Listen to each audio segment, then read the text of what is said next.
making them all double over, grasping their ears.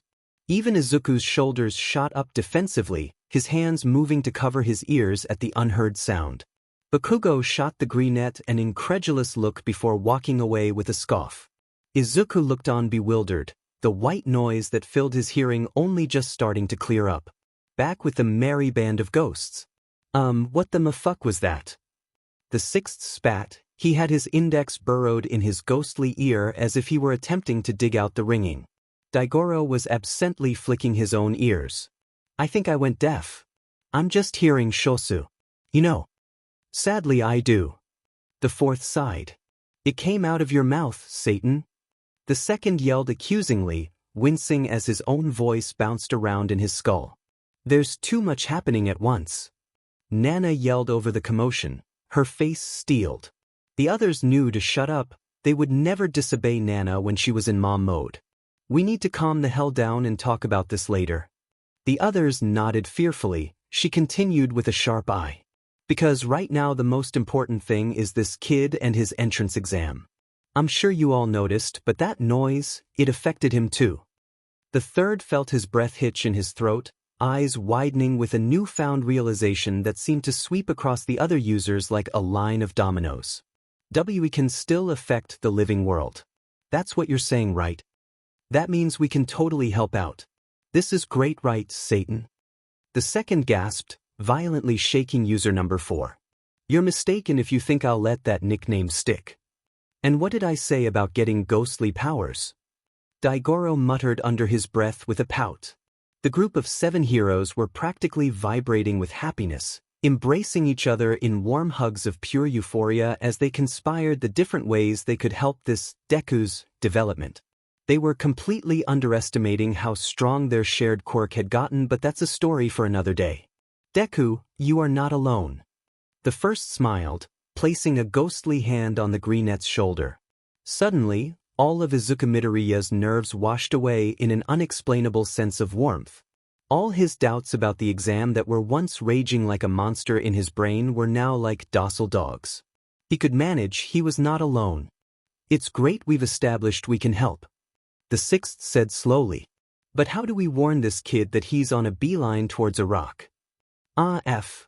Midoriya was headed obliviously towards a rock. What do we do? The second shouted, sounding suspiciously like Kermit in his stress. Someone with more than half a brain cell should think of something. The fourth knitted his brow tightly together, absently tapping his chin as he hummed. This was his thinking routine. It would have worked better if he was sat on an ancient rock, but standing works fine too. I'm thinking. He's thinking, people. 𝐻𝗧𝗟𝗘 hyped, clapping his hands loudly. Think faster, he's about to break his nose. That's how you get bullied, you know. The third scoffed. The fourth continued to hum, scrunching his face up tightly before returning to his normal neutral expression. Nope.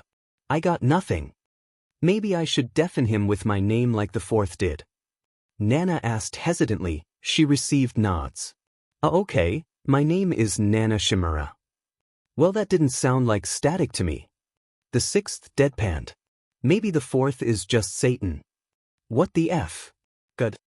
Are you trolling us?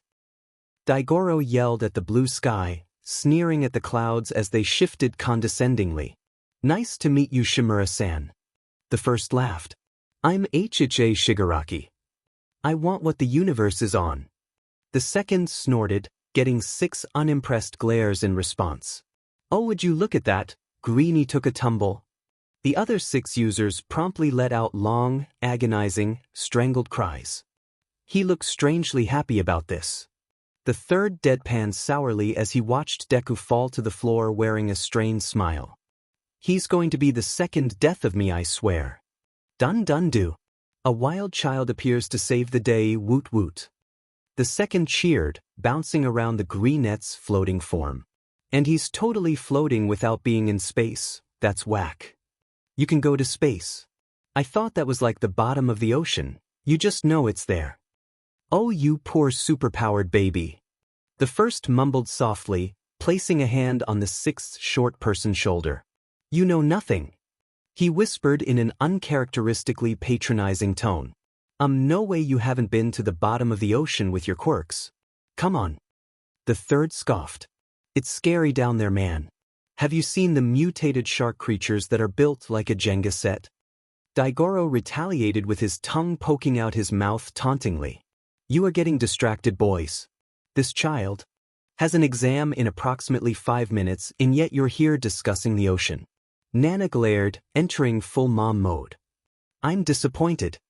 Here I thought my mom died hundreds of years ago, Madame Bruh. The second muttered, earning a silencing glare from the mother.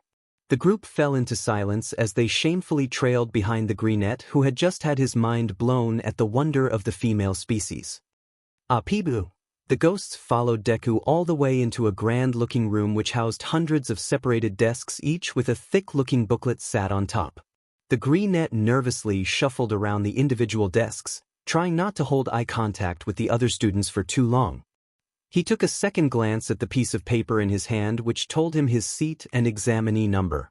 There was so many people and every seat looked exactly the same. People were beginning to give him funny looks and boy, this was a mistake. At least he's not the only one dumbly standing around. That yellow-haired kid sat in the wrong seat 7 times now. 𝐻𝐻𝐸 tried to see the optimistic side but was told to keep looking by Mama Shimura. Deku was about to leave, cry or die when a frog-like girl tapped his shoulder, identifying herself as his seat neighbor. Izuku had never let out a louder sigh of relief. The pair of green heads traversed the sea of desks and quirked teenagers towards the back of the grand hall, finding their desks just as 𝐶𝐼, Midnight and ectoplasm began to introduce the written exam. Deku wished he could have said thank you to the girl, but silence was mandatory for the test. He smiled at her in hopes she could decipher his immense gratitude. You may begin your papers. The best of luck to all of you, and remember.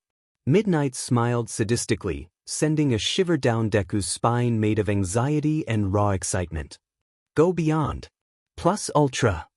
Ectoplasm and 𝐶𝐼 harmonized, throwing their fists into the air. Deku really thinks he needed that as he opened his exam. Halfway through the exam, the answer is B. The 6th whispered to nobody in particular. It's C. What type of hero would pick B? The 3rd scoffed, initiating an intense staring contest with the other man as they whispered insults to each other. Who's going to tell them the answer is A? Nana whispered before reeling back with a confused expression. And why are we whispering? Last time I checked we were on a different plane of existence. We don't want to distract this Deku kid, if he can magically hear us. The 4th explained in hushed tones. Nana nodded in understanding. Oh, I gotta look at his ID, and it said his name was Izuku Midoriya. The 1st said quietly with a small smile. When he was alive he was only a civilian, which meant he wasn't much help on the heroics exam. Cute name for a cute kid. 𝐻𝐻𝐸 nodded. So that dandelion-looking kid was just being a deech. Man, guys? The 2nd yelled. He was stood quite far away from the rest of the group, testing the boundaries of this tether. I made it 2 rows of seats away. I think if we keep pushing this tether it could break. That's lovely 𝐶𝐮𝐬𝐴. Nana smiled brightly, however her expression soon shifted to something darker. But lower the volume. I have no doubt you could break dimensions with your sheer volume. I was a vigilante. I don't see why you can't just push someone annoying off a roof. Doesn't matter if they're good or bad, I hear gravity is cruel. The 2nd replied, blatantly ignoring the mother's wrath emanating off of Nana. Just go back to pushing the tether. 𝐻𝐻𝐸𝐸 snorted. I'll help. The 3rd and 6th paused their argument to peer at Izuku's paper. If the answer is A, why is this child going for D? User number 4 cracked his knuckles, a metaphorical light bulb above his head. Alright, let's just all yell the answer and see what happens. He was obviously a bit unfocused when 𝐶𝐮𝐬𝐴 was yelling. So like. The 6th hummed. The F answer is A Midoriya. Get it together. 𝐻𝐻𝐸𝐸 chanted repeatedly. But, like your blonde fiend. Pick the vowel, my boy. The vowel. Izuku was sure the answer was D, however he has the sinking feeling that isn't quite his gut, that's telling him to go with it. This whole test was rough. At one point he zoned out on the word beach because it looked like beach. He put his pen to paper, frowning with determination as the ink leaked out of his pen in the form of a tick right in the A box. He really hopes he did right in listening to this not gut feeling. 𝐻𝐻𝐸𝐸 grinned, stretching his arms out excitedly. Look at us go. Let's see. Next question. You see a child standing in an alleyway, what do? He narrated, his grin falling with every word. What does that even mean? Come on. The 3rd grunted. It's not that deep, you obviously helped the child. The answer is B. But the child could have a knife. The 6th stated like it was the most obvious thing on the planet. And why assume the child needs help anyway? I used to hang in alleyways as a kid. The answer is C. Walk away, ain't your business. The 4th blinked at the boy 3 times, trying to decipher whether he was being genuine or not before ultimately deciding the 6th user of One for All was a certified dumbass. While there are many things wrong with what you just revealed, I do agree the child might be carrying a knife. Why would a child be carrying a knife? Nana pressed with a frown. The answer is probably the same reason a child is alleyway lurking in the first place, 𝐻𝐵. The second chimed in, sagely nodding as he spoke. From experience, I say you should always assume everyone and thing wishes to shank you. From experience, 𝐻𝐵 distantly muttered. Even a child. A young innocent little human. The seventh continued, paying no mind to 𝐻𝐵's quiet alarm. She was basically on top of the second's toes at this point, the pair having moved closer as the argument progressed. The second cackled humorlessly, saliva gurgling in his throat briefly before he spoke again with growing volume. I see you haven't spent long around children. Because, 𝐻𝐵, children are genuinely spawns of Satan himself. A child would pick up a knife and chase you around the city laughing like a witch. Nana frowned at the man she was essentially butting heads with before backing down with a sigh, replacing her frown with a gentle smile. Did a kid actually chase you around with a knife? She asked softly, trying to conceal how funny she found that particular image. Once or twice. The second grinned back lightly. Ah, that's cute. The third remarked dryly, interrupting the sweet moment of blossoming friendship with an unheard record scratch. But we didn't agree on an answer. We just assumed this hypothetical scrappy brat had a knife. The sixth puffed out his cheeks, sauntering over to where Izuku was sat to check the options under the question. Call the police or pro-hero B. Help the child yourself C. Walk away, it ain't your business nosy D. Detain the child effective and immediately, this seems like more of a personality test than an entrance exam. The boy said sourly, though his expression quickly brightened. However, option D is very enticing. User number 4 sighed. I think we should just let Izuku decide on this one since everyone is so incompetent when it comes to morality. There was a lull in the conversation while Izuku quickly scratched down an answer. He chose B. The third blatantly had to restrain himself from heckling the others. The sixth squinted at the new question and then grinned again. This one is the easiest yet. He scoffed at the way the other users scrunched their faces up in doubt. Genuinely. It's 7 by 7, that's it. That's the question. And the answer is obviously 56. No, it's did you even get an education, young one? The first asked sweetly. The sixth gagged. Not the E word. So you definitely didn't go to school then. Never bring up the S word around me. It's triggering. This question definitely isn't simple. The second shouted. It says, make sure you consider all the variables before answering under the answer box in small print. Sneaky rat man. Everyone ignored Nana's distant call of dog. The third's ever-present frown deepened as he strided over to Izuku's table. What variables? The question is actually, what is 7 by 7? The ghost tried to pick up the test paper out of habit only for his hands to go through the desk. He quietly cursed. Hear me out. The fifth hollered, getting everyone's attention. 7 times 7 of what? That's the real question. 7 accounts of arson multiplied by 7 accounts of fraud. 7 dads multiplied by 7 moms. I cannot wait to see where you're going with this point. In one of those questions, you've committed 49 crimes whereas in the other one it cancels out since you technically have 0 dads in Midoriya's case. 7 multiplied by 0 is 0. The second burst into laughter while the third tried to walk away, only to be stopped by the tether much to his disappointment. Nana simply blinked at the fifth, trying to decide what the best course of action would be following such a revelation. That made 0 sense. The fourth deadpanned, disappoint lacing his voice.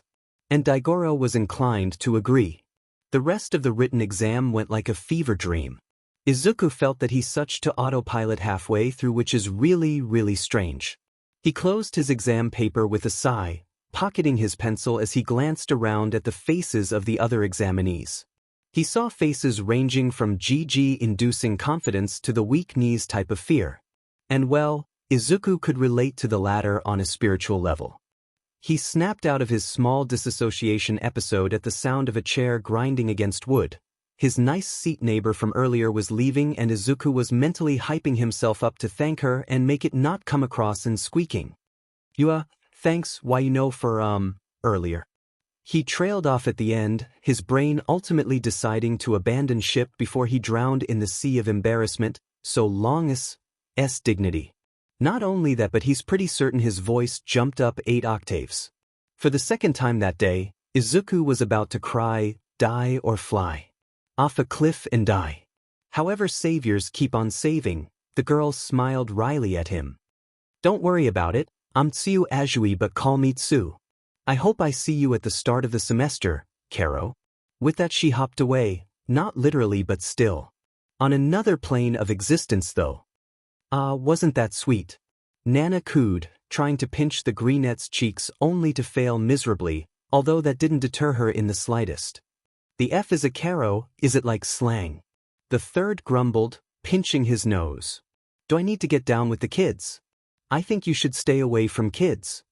The second snorted, elbowing the other man mischievously. He barely dodged the annoyed 𝐂𝐮𝐸 that was on a crash collision course with his face. Daigoro wheezed but continued to search his mind's archive of hip slang words that he had accumulated during his time in the land of the living. Nope, I got nothing. I'm always open to adding new cool kid words to my mind bank though. You are all insufferable. The fourth grumbled, taking up his protective position beside Midoriya as the boy began to stride out of the exam hall with about as much confidence as a person who wet themselves in front of a live audience. Tragic. The ghosty gang followed Midoriya's wobbly footsteps to yet another great hall, except this one had rows upon rows of comfortable-looking seats accompanied by a SRP of continuous desk. A massive screen was projected onto the back wall where one present mic stood confidently, itching to make a show out of the practical exam. Izuku slid into his assigned seat, thinking how this one was much easier to find. All he needed to do was follow the sound of popping explosions because he has to sit next to 𝐀𝐮𝐭𝐡𝐨𝐫. Not this FF munch again.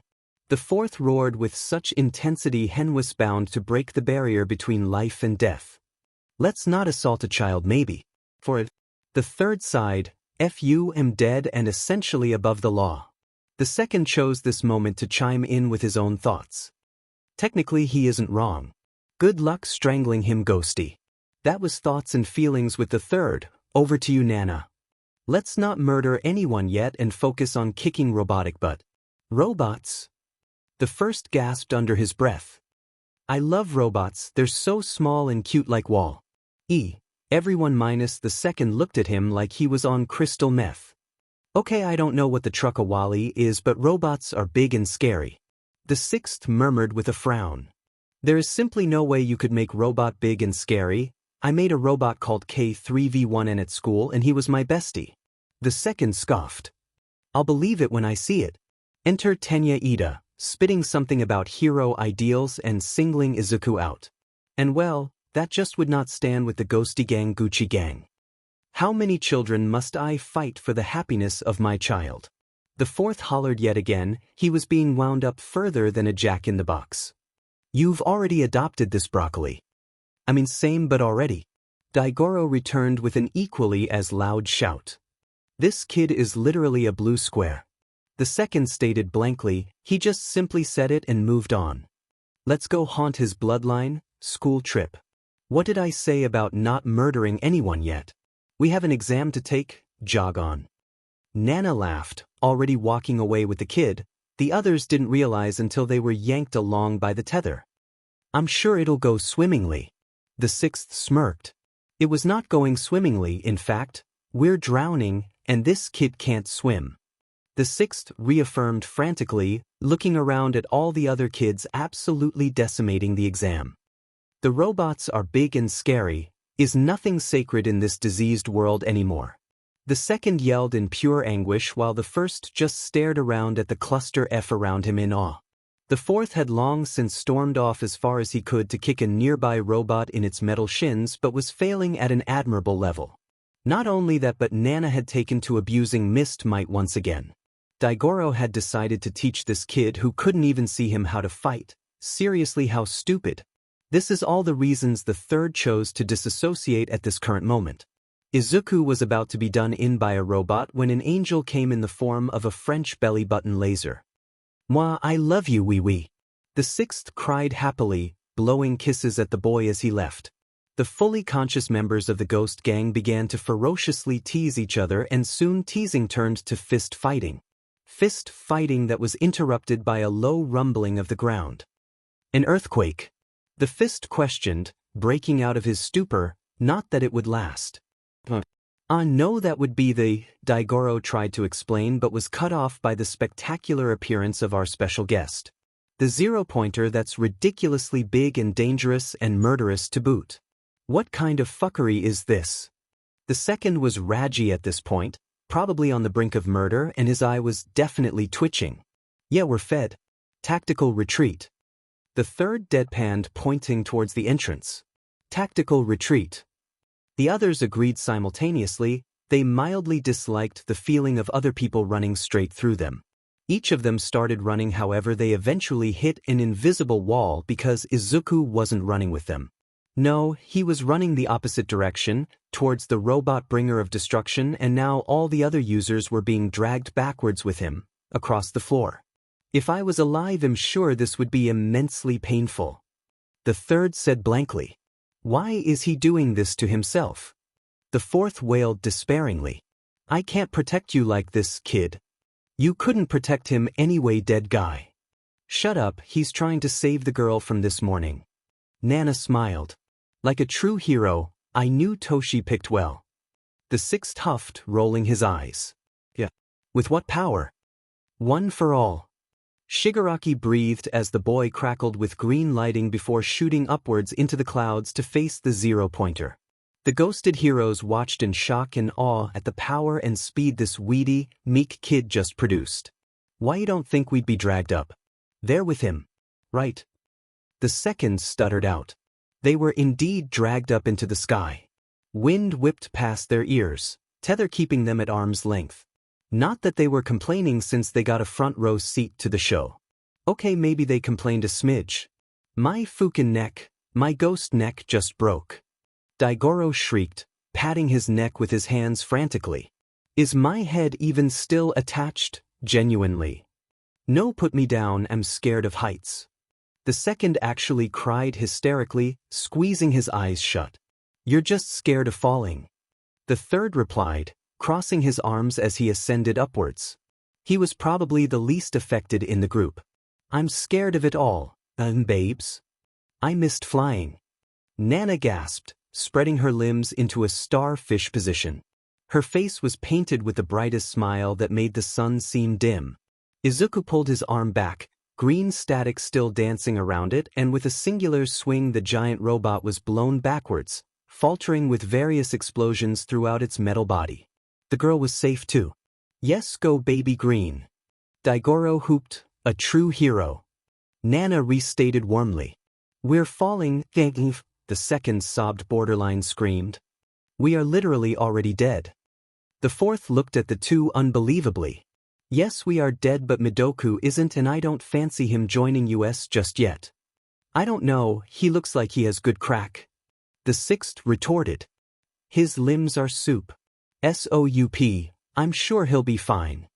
How did you even become heroes? Izuku continued to fall, racking his brain for a plan, all the while seven ghosts argued for the umpteenth time that day.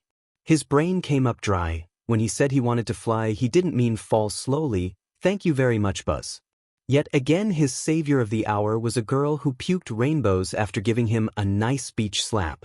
The ghosts responded to the slap with more yells and cheers, but you don't need to know that. The greenette knew he was passing out. The telltale signs of black spots on his vision confirmed it. However, as he fell into unconsciousness, he could have sworn he saw 8 concerned adult figures kneeling over him. Izuku thinks he's finally losing the plot. Izuku Midoriya is convinced he's being haunted. Maybe he could brush off flickering lights and strange noises as the apartment settling. However, the apartment block has been around for many, many years. He thinks it's already settled enough. No, what he can't brush off is the figures he's seen loitering around him. It started after he liquefied his bones and almost croaked it after the entrance exam. Now, out of the corner of his eye, he sees things. His poor mom must think he's insane after he went to her crying about 3 strange men playing rock, paper, scissors in the corner of his bedroom.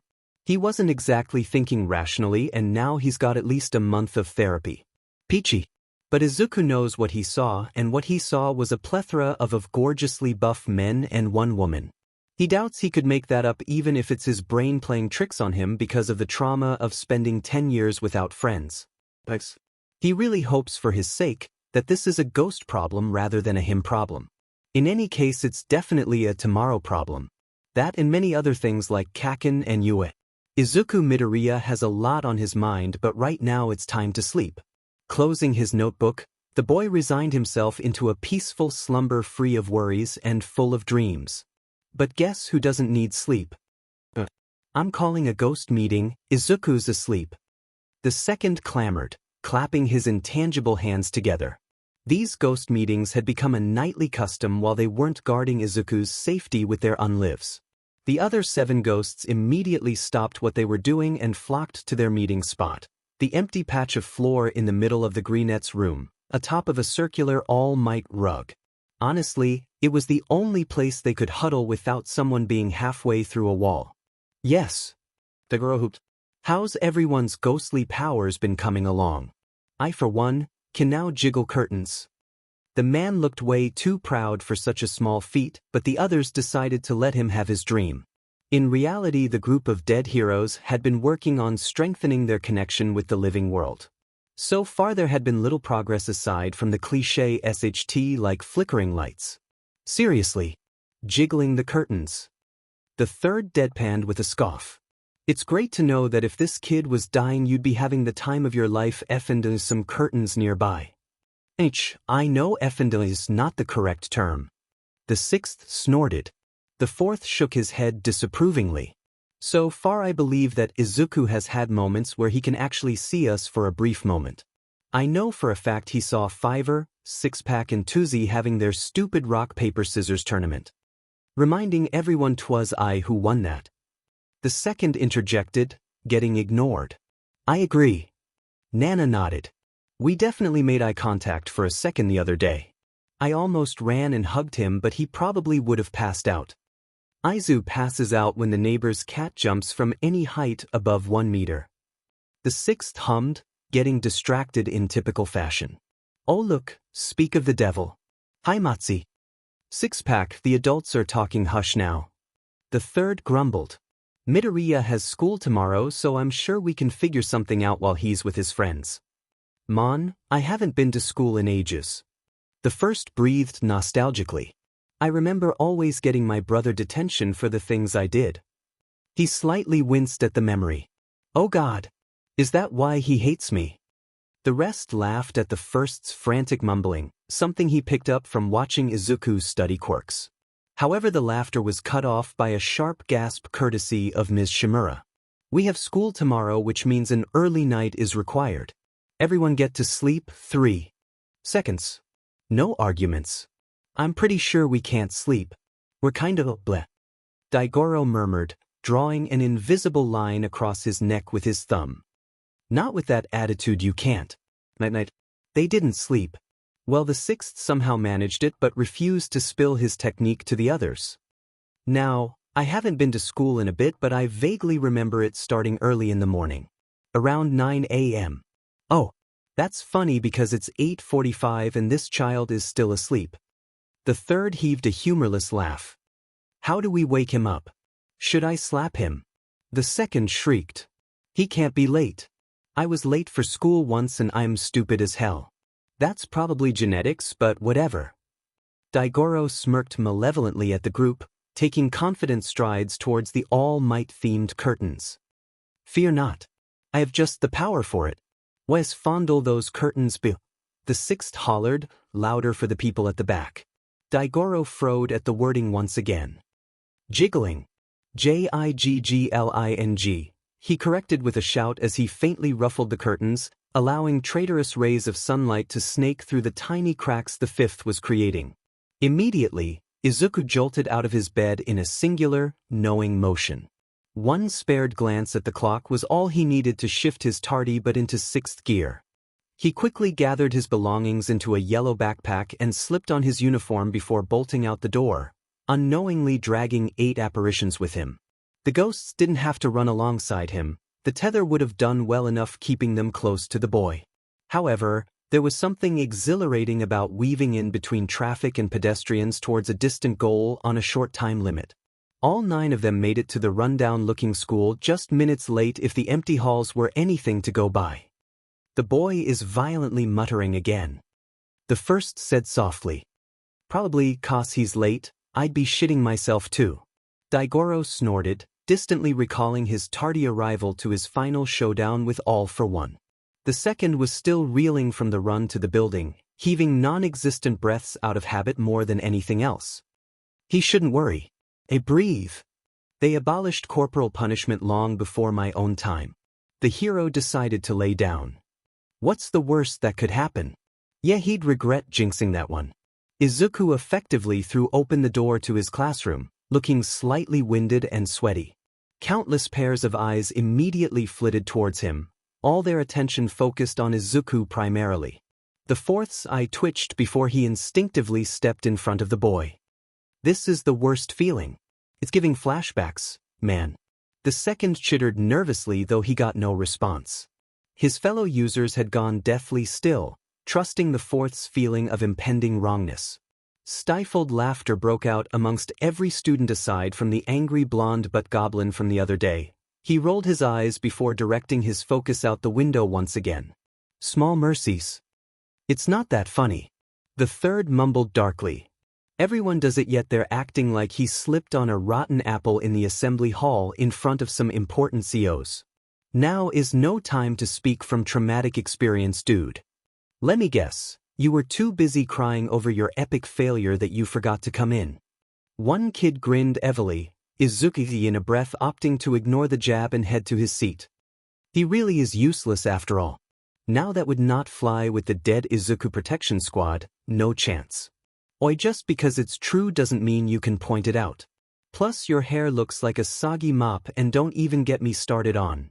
The sixth continued to rave beyond that cutoff point, but I simply don't have the word limit. I see, there's an obvious hierarchy in this hellish classroom. The first tooted.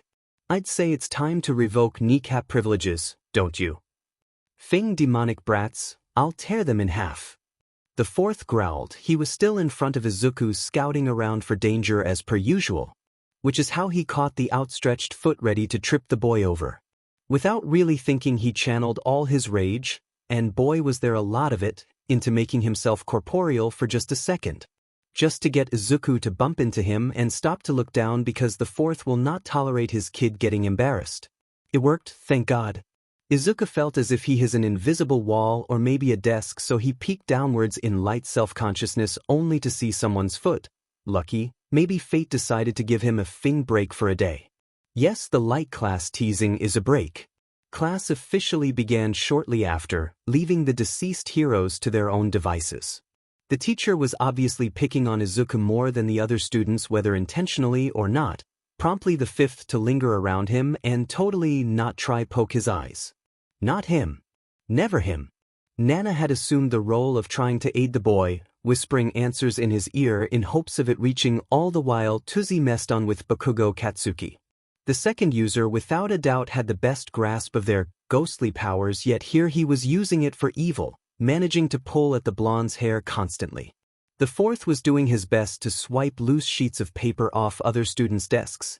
It only worked every so often, but it was definitely worth the confused grunts. Similarly, the sixth was humming as he scratched at the chalkboard. It was a double-edged sword when it eventually worked, but again, worth it.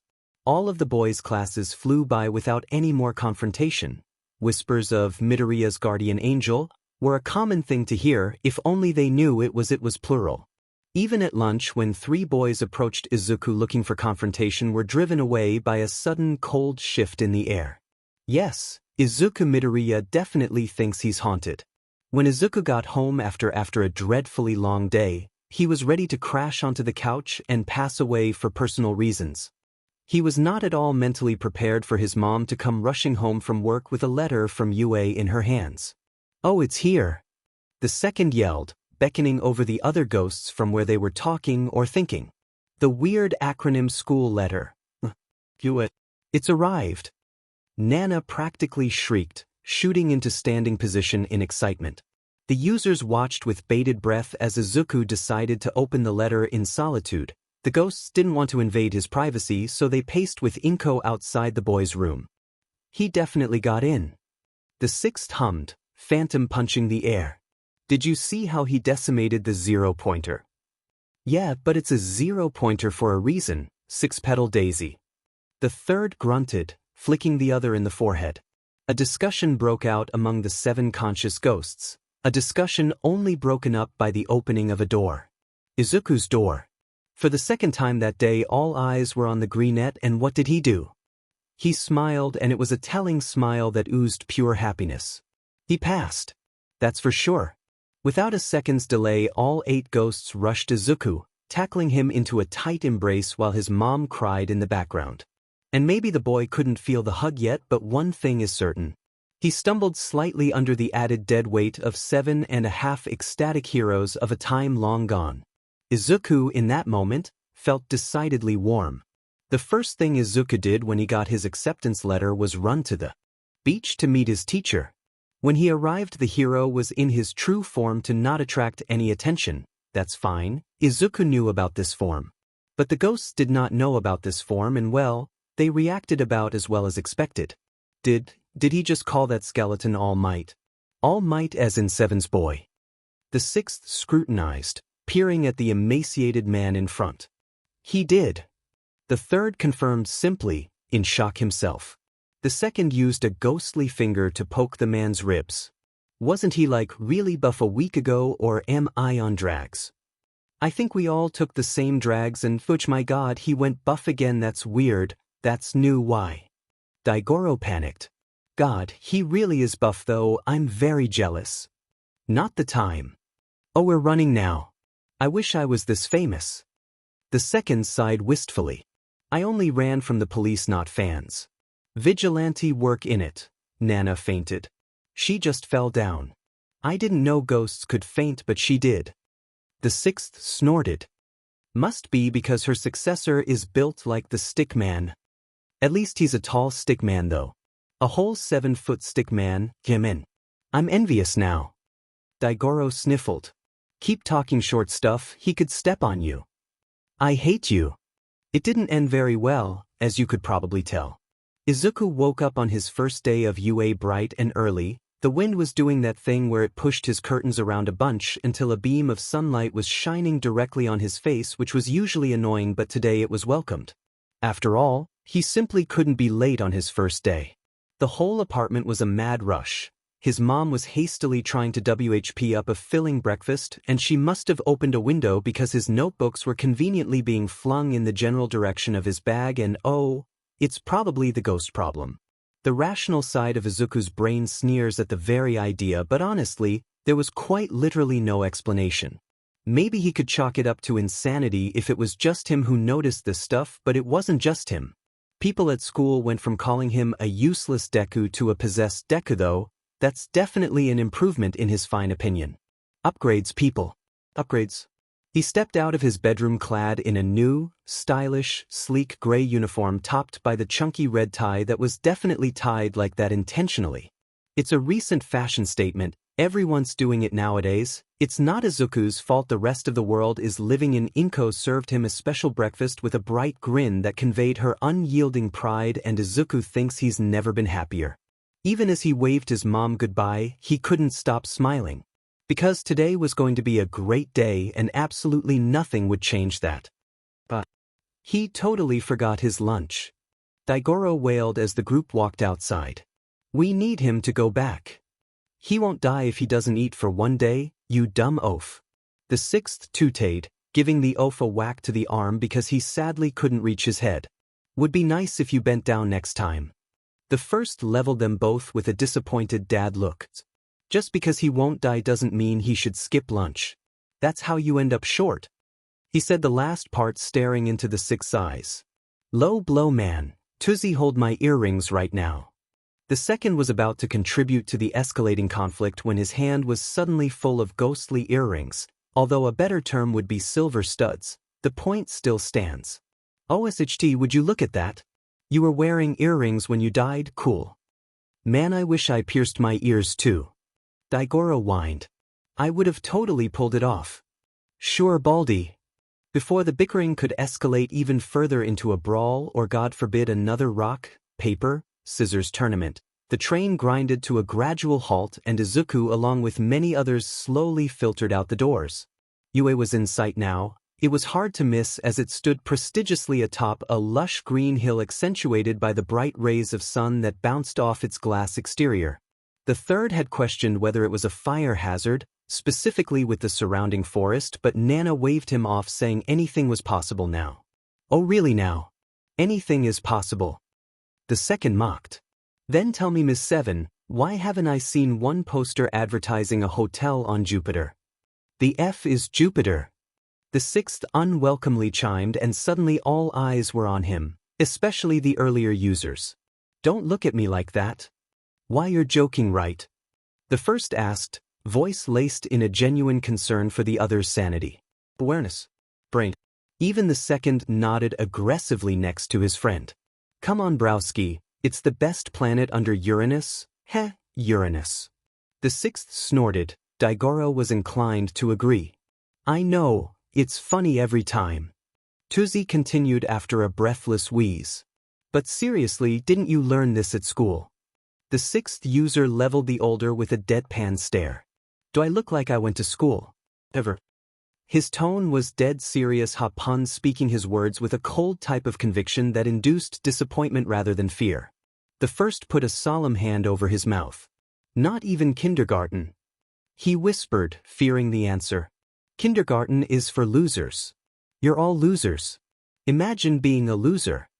User number 6 spat confidently, puffing up his chest and raising his chin in a condescending manner. Oh no. 𝐻𝐿𝐴 wheezed. He covers up his lack of brain cells with a bad attitude. Typical teenager.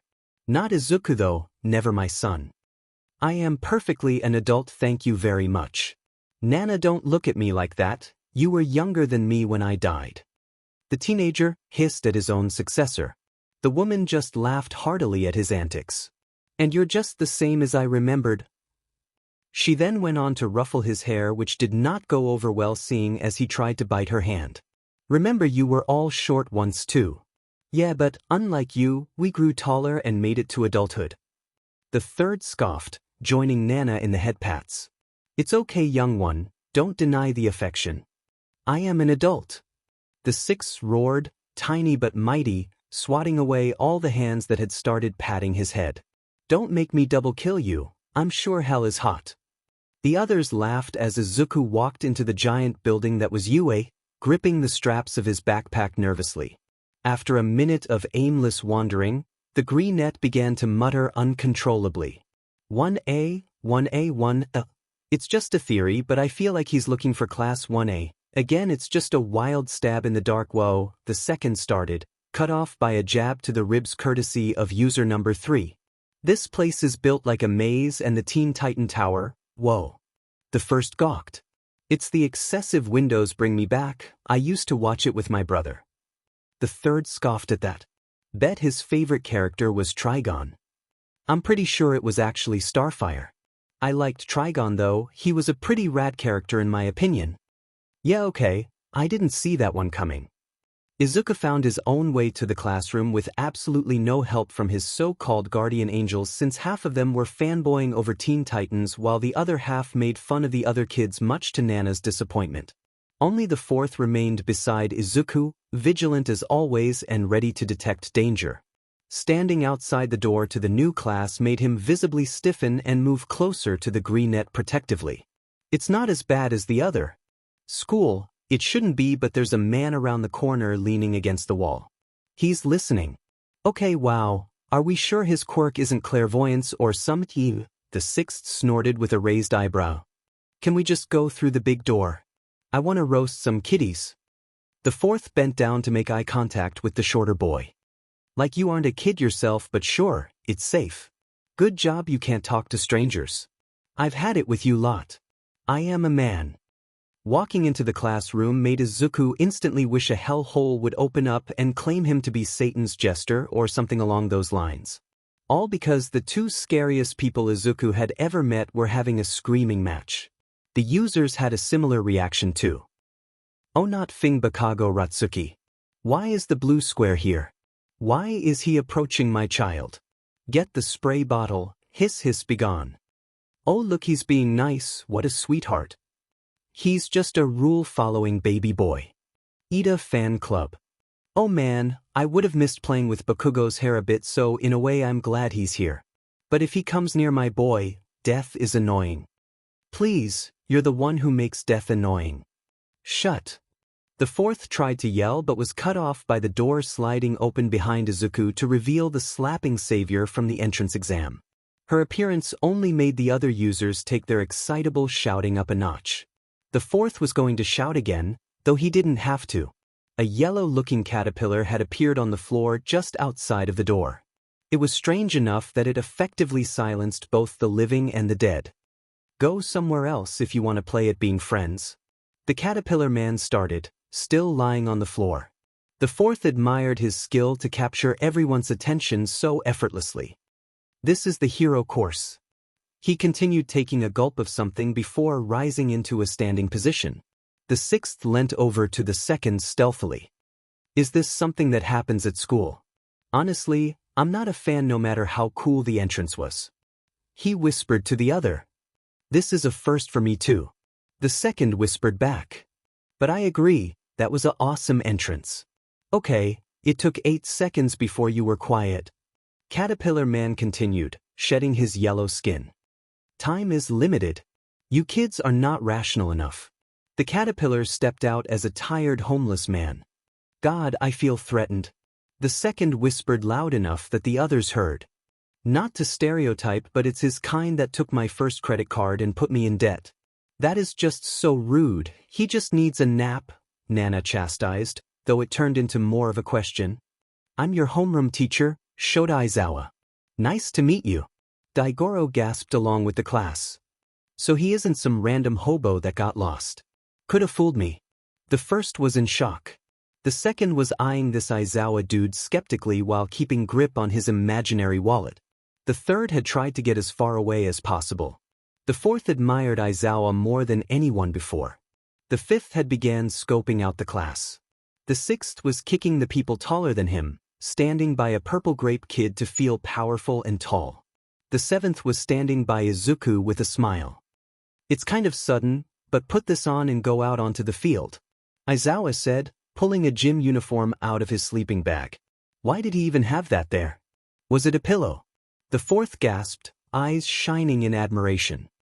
I think I'm going to love this guy. The other users gulped, feeling tense all of a sudden. The atmosphere weighed heavy with anticipation and anxiety until, well, see, that girl is pink. I told you, I am not going in the changing rooms, forehead. The sixth hissed defiantly, trying his best not to phase through the wall or door of the boys' changing rooms.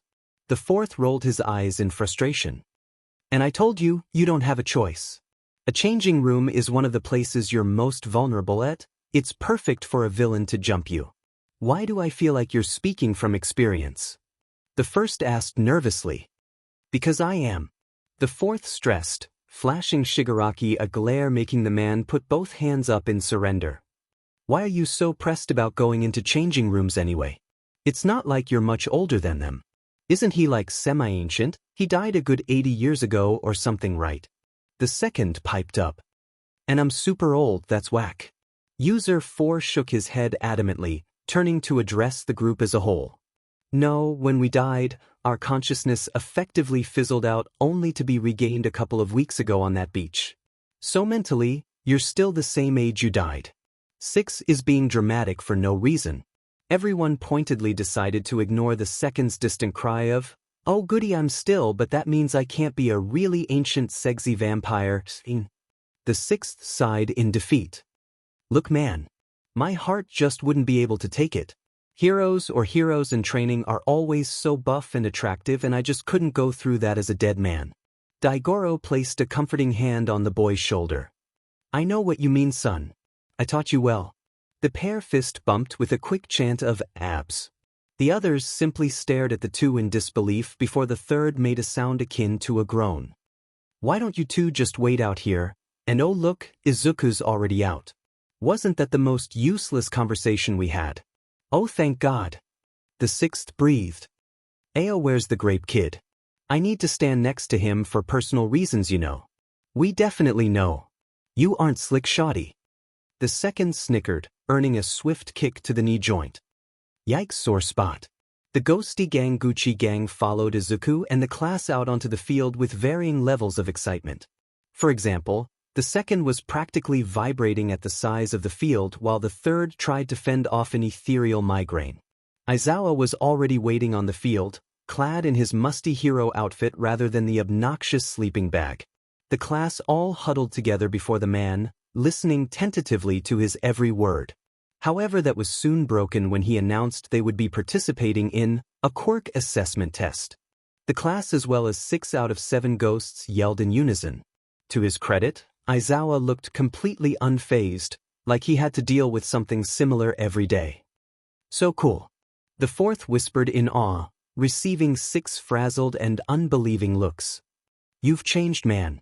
I thought you of all people would be able to recognize how bad this is. Forensic. The second yelled in growing hysteria. Nana shook her head solemnly. He's been blinded by his admiration for this homeless-looking hero. I feel like you're a similar age. As they were arguing, Bakugo was called up to the front and instructed to throw a ball as far as he could using his quirk. It was the telltale sonic boom of his explosive quirk that snapped the users out of their shameless squabbling. Die.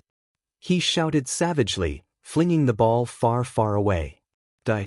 The 6 users balked along with Izuku while the fourth continued to fanboy, seemingly unaffected by the first's incessant shaking. My poor son is going to break so many bones after this one. Daigoro sniffled. At least the stakes aren't too high. The second shuffled over to the explosive blonde who was now looking pretty smug. I'm Bakugo and I am just simply a prodigy at life as a whole. He mimicked. Mind to trip this beach up right now. Do it. The sixth shamelessly heckled. Embarrass him on the first day, ruin the street cred he's trying to build. Alright, how about this? Whoever comes last place in all 8 tests will be judged to have no potential and will be punished with expulsion. Aizawa grinned wolfishly, unknowingly sending 7 ghosts into anaphylactic shock. Yes, this broke the fourth out of whatever fanboy trance he was in. Expulsion. The 7 ghosts yelled out. Izuku winced, though if that was from anxiety or the sound is up for debate. Oh nah, expulsion isn't as fun as it sounds. The sixth blanched despairingly. I would know. Aizawa's borderline evil stare turned directly on Izuku, who flinched again. The ghosts were positively freaking the F out and Nana was about to ghost faint again, the third not far behind. 𝐶𝐿 on a bike. Look at that twerp's evil look. What if I went on a murder spree? The second raged. It's okay, this is bad, very bad. The fourth cursed silently. Aizawa is still really cool though. But Izuku can't control his quirk yet. Why didn't 8 teach him better? How do we scrape past this? He went from homeless man to psychotic and territorial homeless man that bites if you get too close. Daigoro wailed. School is this, I don't make the rules. Please stop speaking from experience at the worst times. I'm just saying that if we get too close he'd chomp. Then we'd get a tetanus shot even though we're afraid of needles and create a big scene at the doctor's, then get banned after punching a volunteer in the nose, effectively breaking and disfiguring it. God, what the hell happened to you? The third shrieked, making a move to silence the 5th user but ended up being stopped by the 6th, who was muffling his own laughter. No, let him continue. I'm intrigued where this'll go. Then you have to pay for the surgery, which leaves you flat broke and unable to buy an alarm clock. Consequently meaning you sleep through your fight with All for One, and oh boy does he make you pay for being tardy. Now I'm dead, leaving my short successor who was going through a sexuality crisis all alone. The 6th took that chance to silence his Emma with a roundhouse kick to the chest. Yeah, I draw the line at exposing me, thank you very much. Nana grabbed both of them by the collar of their shirts. Let's get going, it's almost Izuku's turn for the dash. Keep the arguing to a minimum. She smiled quite threateningly. I was older than you once. The sixth hissed at the women. Not anymore. Test 1, 50-meter dash. How to fail successfully with the ghosts. Okay, huddle up. Nana instructed. We need to figure out a way to assist Izuku in the best way possible. The second nodded. He's up against 𝐻𝗏𝗏, so as much as I hate to admit it, Izuku will probably lose without using a quirk. So what do? Embrace our inner cheerleader and give it our all. The third scoffed. When he was met with a contemplative silence, he instantly frowned. No, that was a joke. This is why I don't do humor. Stop thinking about it. Demon, looks like discussion time is over. Daigoro grinned wolfishly. Come on folks, let's do a pyramid structure with 6pence on the top. We can even make pom-poms out of our raggedy hero suits. True to their word and without a fear of death, the users quickly assembled into a pyramid-like position that definitely wouldn't be safe for the living if the way it was swaying was anything to go by. The sixth was balanced at the top, shouting orders with his hands cupped over his mouth. All right, you worms, let's give Izu the best encouragement we can from the other side. Yeah. The others yelled back, some more lackluster than others. Gimme and I, gimme a Z, gimme a U, gimme a K, gimme a, oh wow, he already finished the race. Diamen, we didn't even finish. Anyway, what does it spell? Izuku. The others chanted back, quite confused. Izuku. The sixth started, but he never got a chance to finish because the third, who was an integral part of the base, decided to walk away, consequently making the whole human pyramid come toppling down. He sighed aggressively. Let it be known I have a mild dislike for all of you. The second snorted from his position on the floor. Noted. At the end of the running track, Izuku was having an existential crisis bordering meltdown while Bakugo glared at him like the Greenette said on his kids at Christmas. That wouldn't stand with the ghosty Izuku protection squad, who immediately picked themselves off the ground and rushed to embrace the boy. Please, if you don't let 𝐶𝐶 kick Bakugo at least once, I might have to do it myself. The third grumbled, showing his first act of his parental side. It only takes a second to trip him up. The second agreed. Only if it's accidental. Nana replied with narrowed eyes. Test 2, grip strength. Actually failing for real with the ghosts. Look, there is no way to help him here. Third grumbled. And no, before you suggest it, I will not cheerlead again. Phooey. Suddenly, Daigoro lit up, gasping with such velocity that if he were alive he would have passed out. I have the best plan, Dia. We have ghostly powers, and what does that mean we can mess with? Kaken. The second shouted with a raised hand. Well, yes, but actually no. We can mess with technology. And what is Izuku holding? The second raised his hand again, speaking with the confidence of 1,000 people. A grip strength test thingy. I don't know, these are pretty futuristic. Again, you have spirit, but yes, no. He's holding technology. Oh wow. The fourth shouted sarcastically. You do have a brain cell or two swimming around in the empty space that should be your brain. Ignoring that dash, so you're saying if we all collectively channel our thoughts onto the grip test, we can rig his results from the land of the dead. Nana hummed thoughtfully. I like your thinking, high five. The group went completely silent as they intently focused on the grip test that Izuku was desperately squeezing. However, their thoughts were eventually interrupted by Izuku crying out in shock, preceded by his muttering about how he thought his score would have been higher. The sixth laughed nervously at that, turning to the older users. Why you don't think we accidentally, lowered his score? What? No, we couldn't have. Our plan just didn't work, right? Daigoro insisted. Nana sank to her knees with a wail. If he gets expelled, we are partly to blame. She suddenly perked up, glaring at Mist Might again. However, the blame mostly falls with him. In the teacher's lounge, All Might shivered violently. Yes, let's keep ignoring how we essentially sabotaged our shared sun. The fourth smiled threateningly. Test 3, standing long jump. Failing, but not completely with the ghosts, Izuku readied himself at the end of the sand pit, arms behind his torso ready to leap. Summoning all the force he could muster without creaming his bones, He leaped, swinging his arms forward for extra propulsion.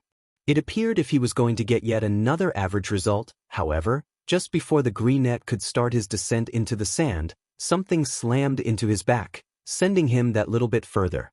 Landing on his butt, his mind briefly wandered to his guardian angel, and even though the idea of it was still stupid, Izuku couldn't help but mutter his thanks to whatever the heck just body slammed him across the sand pit. Though, his back really hurt now. Did I do it? Did he go flying? The sixth asked frantically, peeling his face out of the sand where he landed after jumping into Izuku. I definitely heard something snap though. The other users, who were observing from the sidelines, just slightly grimaced in response. Daigoro placed a hand over his eyes and looked away, skiing in a breath and muttering a shaky yikes. What? The sixth pressed, making his way over to his friends. Did it fail again? A minute, I really thought I aced my ghosty. Nana shook her head, placing a hand on her friend's shoulder. No, it definitely worked, but it worked a little too well. The second piped up. You timed it wrong, so 𝐻𝐭𝐴𝐵 basically just skeeked forward instead of falling. Like 𝐵-𝐶𝐵. His words were accompanied by hand gestures that resembled a lowercase n that ended in a horizontal line. The sixth leveled the man with a glare. That made absolutely zero sense. Use your words, man. These kids think Izuku's possessed now too. The third clarified plainly. And they wouldn't be wrong. Test 4, repeated side steps. Failing by default with the ghosts. Okay, that's cool, but look at my grape friend go. The sixth hollered. Show your moves, best friend. He animatedly pointed towards Mineta, who was killing the test, bouncing from side to side at the speed of sound. Yeah, get it I guess. Daigoro nodded approvingly. What a creative way to use his quirk, and wow, he's looking at that girl's cleavage now. Huh. The sixth swiveled around to face Mineta, who was basically being himself. I'm gonna ignore it because I really need to be around him. Life would be easier if you just accepted the fact you are and always will be short. The third snickered. Can't grow when you're dead. You won't be laughing when I kick you. The first wore a strained smile as he attempted to pat a panicked Izuku's back, who honestly, at this point, looked like his soul had fully left his body. You are so lucky you don't see this. 9. Test 5, ball throw. Actually succeeding maybe with the ghosts, all 7 users watched the ball float into the stratosphere with shared awe, collectively cheering when the result came back as infinity. They had already decided that Uraraka was nice since the entrance exam. Izuku had returned to borderline meltdown mode, this time seemingly unresponsive to the dead hero's comforting. Aizawa handed him the ball with an unreadable expression, and Izuku and the ghosts made their way into the circle. Izuku, don't use your quirk, baby, please. Shame, the Izuku in question couldn't hear the pleas of the deceased because the greenette wound his arm back, charging up his quirk. The users were desperately trying to figure out how to limit the impending damage. The fourth felt the familiar buzz in the back of his brain, and his eyes widened. He quickly made a move to spin around and survey the area, only to lock onto Aizawa, whose capture gear was levitating up and sprawling out. Suddenly it made sense. Izuku wait dash. Then everything went black for the ghosts from an outsider's perspective. Aizawa activated his erasure quirk and 8 apparitions seemingly poofed out of existence, though nobody knew that. With Izuku's quirk erased, there is no anchor for the heroes of the past to hang on to. So they simply disappeared. And the ball fell short at a measly 46 meters, much to Izuku's abject horror. To make it worse, the greenette suddenly felt subconsciously more alone than ever before, even surrounded by his new class. It was one thing after another, because then he got one of the worst lectures in his life that ended in those soul-crushing words that he heard almost constantly before he met All Might. You cannot be a hero. Those 5 words hurt every single time. As he was being lectured, Izuku could only focus on how cold he felt. Ever since he got One for All, it always felt like he was being embraced in the world's warmest eternal hug. It was a warmth that helped him through his old school, that reminded him he was strong. But that warmth was gone now, replaced by a frozen chill. It was sad really, he hadn't even made the quirk his yet, he was already so attached to it that he made up a feeling of warmth to distract him from the coldness of reality. And in a blink, they were back. 𝐻𝐻𝐻𝐿. They appeared again, still in the circle that Izuku was pulled out of, confused and full of energy. Where's Izuku? 7 heads frantically spun around in a desperate search for their green kid that they had come to love so much over the past few months. With the hobo, 𝐻𝐻𝐿 shouted, pointing towards the pair. In less than a second, all 8 apparitions were stood protectively around Izuku, eyes sharp and wary, glaring down the man in front of them. Why does Izuku look so sad? What did this effer do? The 6th ground out. Not so cool now, is he? The 2nd said coldly, hands on the greenette's shaking shoulders. I don't know what he did, but I didn't like it. The 4th stepped in front of Izuku, separating him from Aizawa, and sighed with a pinch to the bridge of his nose. This is partly my fault. This man is Eraserhead, a hero with a quirk that erases other quirks. I remember Izuku mumbling about him.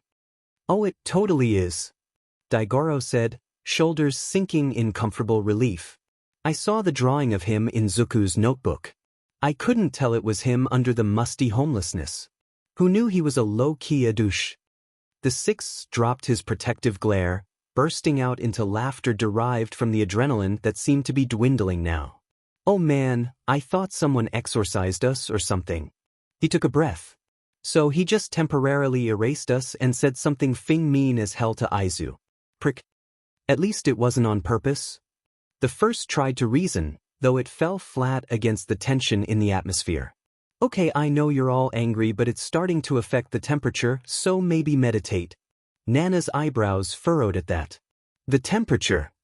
Her eyes were drawn to a small cluster of students who were shivering slightly, aggressively rubbing their arms. She thought nothing of it until a small white flake fell blurred past her adjusting eyes. Snow. She mumbled, and oh, wait, that's actually so cool if we did that. The 2nd gasped. This isn't just a coincidence, right? 3. The 3rd held his hand out to try and touch one of the dainty snowflakes, huffing slightly when it failed. Considering the fact it's April, I'd say it's highly probable we did this. Nice. Though it's no blizzard, just sleet if anything, it really is an interesting development in this whole not resurrection thing. The 3rd continued. I suggest we practice this more after school. I agree. Also, we should definitely hold our Ghost High Council meeting when we get back to discuss the whole erasure incident. And how to protect Izuku from 𝐻𝐻𝐻𝐿. The 6th spewed, looking directly at Aizawa as he handed Izuku another ball. I think I discovered something different. 𝐻𝐻𝐿 shouted. The others turned to look where he was previously standing only to find he wasn't there. No, he was stood much further away. Further than the tether usually allowed. Did you break the tether? The 3rd asked excitedly, allowing more emotion than 𝐀𝐮𝐭𝐡𝐨𝐫 to spill into his voice. Can I distance myself from you clowns now? 𝐻𝐻𝐿 chose not to be offended and went straight to explaining. Definitely not broken. I think it just relaxed a bit, like those retractable leads for dogs. I think it went from a maximum 2 meters away from Izuku to 4 meters. And that, the 3rd said, tears welling up in his ghostly eyes, is good enough for me. Yes. With that, the man grabbed Mist Might and went to the other side of the bubble. Okay, rude, but Izuku has his 2nd attempt at the throw. The 1st one obviously flopped, and it doesn't take a genius to figure out how. The 6th hummed, tapping his chin thoughtfully. Nana, when he throws the ball, bat it as hard as you can with your hand. Use your quirk to float up there so it doesn't look as awkward as the long jump.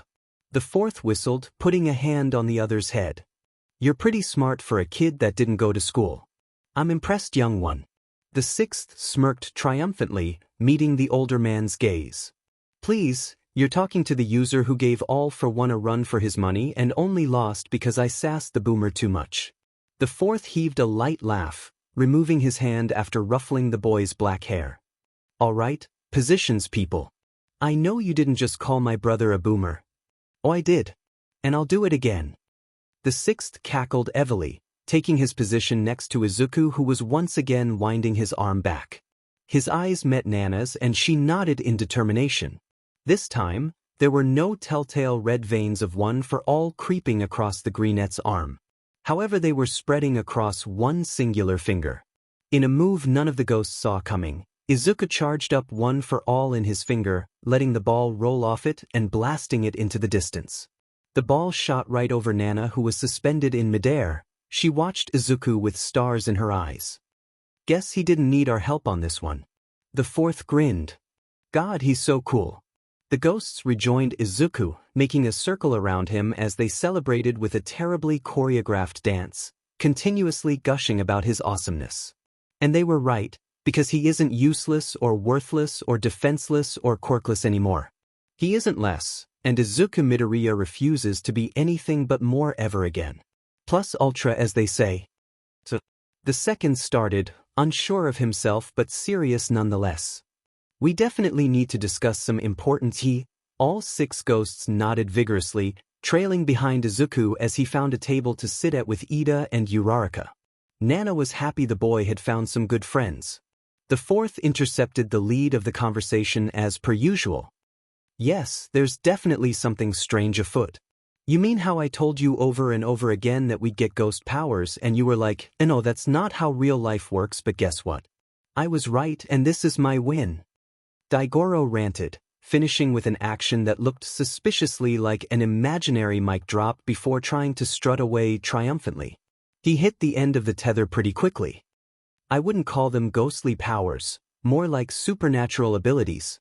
The third hummed, his voice only barely heard as he continued to distance himself from the others with missed might. Ghostly powers doesn't really suit it.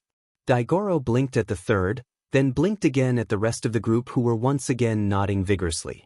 After one more blink for good measure he exploded. It's the same thing.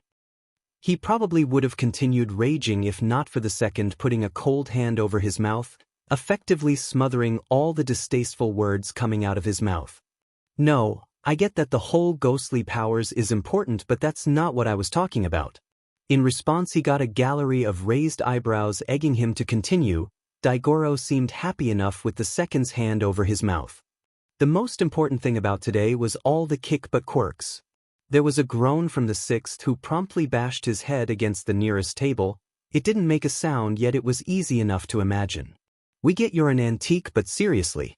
He added another bash for effect, making the first wince. Hell yeah, I'm an antique. Expensive and falling apart. Came the retort from the second, finished with a hair flick which ultimately failed. Are you doing okay there, 𝐀𝐮𝐬𝐴? Daigoro questioned carefully, deciding he was finished with his tantrum. The second smiled brightly, eccentrically putting his thumbs up. Never. But I'll feel better when we discuss how cool that pink girl was. Like, imagine being fully pink, with horns. She's an icon already. Don't forget the red and white dude. He reminds me of a Teletubby. The first added sagely, the later uses gaped at him mystified. What now? They're like, how do I describe this? The first hummed, only to be cut off by an overexcited user number 2 who basically pushed him out of the way.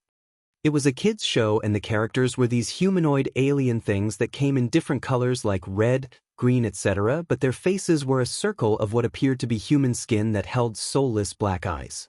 They also had big ears that would allow them to hear your breathing no matter where you hid. I believe the red one was Pa, and he looked like he had jaundice.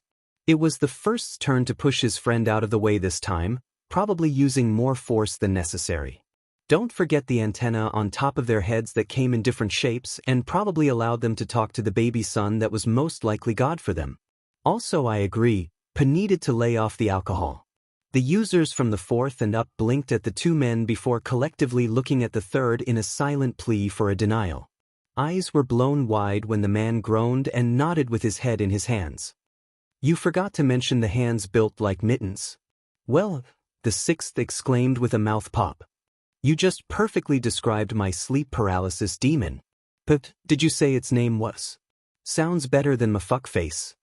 And you're saying that Hell's Cape was aired on TV for the eyes of innocent children. The fourth grimaced. No wonder you turned out how you did. I'm guessing the show was discontinued before I was born, thank God. Ignoring the blatant insult.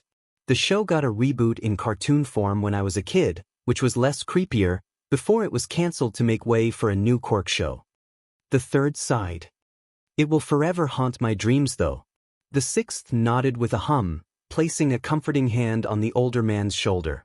And my dreams too apparently. You are not alone. His attention was quickly captured by Todoroki briskly strutting through the cafeteria towards a table at the back. There he is, the Ice Prince. Do you think he's into dead people? Do you think he realized how bad that sounded? 𝐻𝐼goro whispered to the fourth, who groaned like he forgot to save a piece of work before impulsively closing the whole thing. In short, he sounded like he wanted to take a page out of the sixth book and acquaint his head with the table. There was a detached gagging noise that came from the second's general direction. The man himself was leaning against a table looking very faint. What in the 𝐴𝐵𝐶𝐿 are you asking their sixpence? He pressed with a frown. To his credit, the 17-year-old looked a little lost before his face went through all 5 stages of grief in a split second. Denial. What? I didn't say anything to do with that. Anger. What the F, you, how dare you put words into my mouth? Bargaining. Please, I didn't say that. Didn't mean it like that. Depression. Oh my Kakin, Ice Prince probably thinks I'm a real wacko. There's nothing left to haunt for. Acceptance. Look, I know how that sounded and I'm so sorry I was ever born. Man, that went over like a blockbuster movie starring you, directed by you and featuring you. 𝐻𝐼goro blinked, still not quite sure how to respond to whatever the F that was. Don't forget the guest appearance of Ice Prince on the receiving end of unrequited love. Sighed the first forlornly. It's okay, son, we've all been there. Can you even call it a guest appearance? Nana hummed absently. I'd say it's more of a sad mention of his name without consent so he gets sued. Sixth looked at her like he expected better, his mouth hanging open. Lunch was nice. Everyone was overjoyed to see Izuku laughing in a cafeteria rather than fending for his life basically. While Izuku talked about the morning's quirk assessment test non-stop between bites of food, the users continued their tirade of bullying children for something they could not control. Yes, when put like that it sounds atrocious, but we all know it's true. Don't look now, but here comes God herself. Yeah, I saw you create a bicycle, Miss Ma'am. Walk on, I guess. Is his quirk really called hardening? Isn't that a bit sis? I hope he doesn't say that to little children. Technically we all have a quirk like har. Finish that sentence, I dare you. Oh look, there's my best friend. Hi best friend. Your best friend is the ugliest baby I've ever seen. See, I wasn't lying. Even worse, the 7 of them didn't even feel a lick of remorse, 𝐻𝐼goro going as far as to say, what they don't know can't hurt them. The second wiped a tear at the wise words before going off in a tangent about how awful 𝐀𝐮𝐭𝐡𝐨𝐫 was as a human, dog and lifestyle. It was in the middle of this tangent alarms blared and students startled. As always, the earlier users weren't as fazed as the others who had gone quite pale at the sight of people fleeing the cafeteria. What? Did lunch rush burn the toast? The second joked with a dismissive hand wave. Sixth genuinely had to hold himself back and not break the man's hand while yelling about how bad the situation probably was. The younger stuck with just yelling since he could try break second's hand later. I get it, I do. You are old. Which is why I am going to say this once and you're going to understand it. The world changed. Alarms actually mean something most of the time. It's not a useless fire drill you can ignore in favor of camping out in the bathroom. We speaking from experience again. The first, second and third all blinked at the teen before completely blue screening as they re-evaluated everything they've ever known. Second was sputtering nonsense. The third made a detached noise of recognition and the first simply went unresponsive. We lost them. 𝐻𝐼goro face palmed. You really altered their whole perception of reality like that. He snickered, turning towards Sixth who was donning a eating grin. Someone had to, was the boy's mischievous reply, causing the two to dissolve into ugly cackling despite the Sixth's rant about how important alarms were. Rightfully feeling like the only sane ones left, Nana and the fourth quickly sprung into action, getting as close as they could to the window with the longer tether. It was still difficult to get a good visual on the commotion at the gate since Izuku was running with the crowd to evacuate, much to the fourth's dismay. From his shaky vantage point, Both he and Nana could see what appeared to be the media trying to barge into the school. Nana deflated in relief, saying something about how she thought it would be something worse. The fourth couldn't hear though, not really, because he was conditioned to know when things weren't how they appeared. This whole media break-in felt so sickeningly wrong that it made his brain buzz relentlessly. Fourth, east, south, west. Is anyone home in there? The fourth blinked back into focus, his brain still warning him tirelessly about near danger. It seemed in the end, Nana was the only one focused completely. She looked worried, as did the other users who seemed to have snapped out of their own trances. Shaking his head in attempts to calm that buzz, the fourth straightened. Sorry, what's the situation? Perhaps the man should have been a bit more concerned when a whole child ran straight through the second, who violently shivered. As you can probably tell, these teenagers SCK at evacuating. The second said shakily, still reeling from being ran through. Back in my day, this would not stand, and we'd have to stand on a field in the winter getting lectured about the proper way to evacuate. Back in my day. The sixth quoted animatedly, barely suppressing an eye roll. K-boomer. Stop saying that. Dagoro cried. The fourth frowned, eyebrows knitting together as his brain whirred. Should he tell the others about the true nature of the break-in? Surely underneath all of their chaotic tendencies and obvious issues, they were heroes. Heroes worthy of one for all. Yes, he could tell them, he trusted them, he truly did. He opened his mouth to speak out, however he caught sight of the sixth using his pinky finger to dig for gold, the appendage basically disappearing into the chasm that was the boy's nose. All while the fifth tried to dodge children and second tried to heckle Bakugo from the land of the dead yet again. The fourth decided he'd keep this information to himself. Kaken. You're lucky the media broke in, or else I would have driven my foot into your ankle while you carried your lunch so you'd trip in front of the whole school. Nobody wants to follow a loser who trips over air. Second hollered. Experience. It's why I have issues. The whole school called him Spilled Milk Guy for 3 years. Even when we graduated, the school printed a personalized certificate that said, most likely to cry over split milk. It was glorious. The first recalled wistfully, the users, except the fourth, were so engrossed in the story that the stampede of children was momentarily forgotten. It was difficult not to compare them to typical old dears talking about the good old days. A loud thwack broke the 6 ghosts out of their reminiscing session. Acutely aware of their surroundings in a split second, it was difficult not to notice Ida pressed against the wall above the doorway, looking suspiciously similar to an emergency exit sign. The brunette definitely caught the students' attention, shouting about it just being a media break-in. Ridiculous yet effective as the stampede quickly calmed down to a controlled evacuation. The media can't tear through reinforced gates though. That nagging voice chirped annoyingly. The fourth paid it no mind, as he had all those times before he died. Instead opting to join the others as a distraction. How do we get Ida down though? The sixth snickered. A lot of the students had already left, leaving Ida on the wall. It was a good plan which worked, but his gaze wandered to the blue-haired boy and he promptly broke down laughing. Uraraka and Izuku came bounding over to the doorway, now able to move easily since the hallway was relatively empty again. Ida. Your plan totally worked, so smart.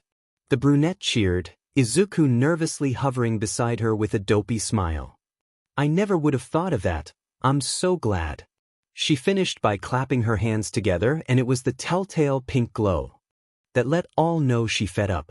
For a moment nothing happened. Uraraka released her quirk accidentally and everything went scarily still. After that moment of stillness, Ida essentially peeled off of the wall, landing on the floor not so gracefully in a nasty-sounding face plant. Both Izuku and Uraraka stared at the unmoving body of their friend in silent horror, eyes blown wide and mouths hanging open. Aida. Izuku prompted quietly. He was lucky he wasn't hearing the howling laughter of the dead.